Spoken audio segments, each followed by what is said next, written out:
In this video I want to explain why you shouldn't split and rejoin most modern chains. First, let me clarify what I mean. It's not really splitting the chain that's the problem, it's trying to rejoin them with a tool like this. There's not a problem, indeed it's the preferred method to rejoin the chain using quick links like these. First, a bit of history. Many years ago, in the days of 5, 6 or 7 speed cassettes, the chains had pins that protruded from the side plates like this. However, as manufacturers tried to fit in more and more speeds, the protrusion of those pins became a problem, as they would foul on the sprockets. Manufacturers started to reduce the size of those protrusions, like on this 8-speed chain. In both of these previous chains, the edges of the pins had been peened over. Manufacturers introduced 9-speed cassettes, but still fitted them into the space of a 7-speed. And to achieve this, they had to remove the protruding pins entirely, as shown on this 9-speed chain link.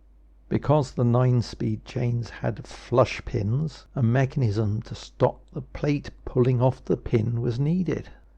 A slight chamfer on the edge of the pinhole was introduced, and as you can see on this 9-speed chain pin, there's a very slight shoulder on the ends.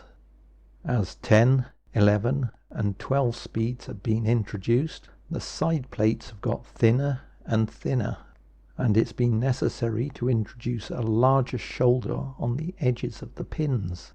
Here you can see an 11-speed side plate with the chamfer, and here is an 11-speed pin with an even larger shoulder on the end.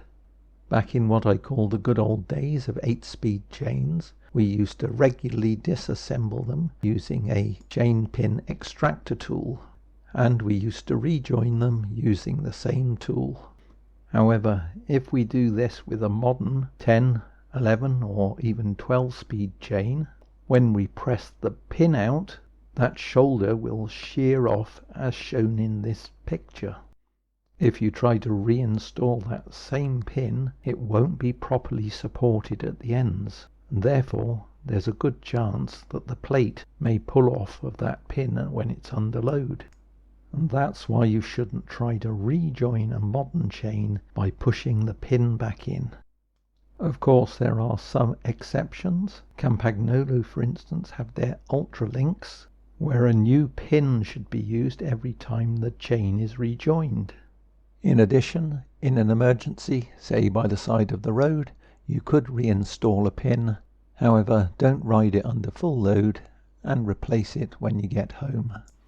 My advice though is to use a quick link whenever you can, including taking spares with you on all rides. If you found this video useful, please give it a thumbs up and consider subscribing to my channel.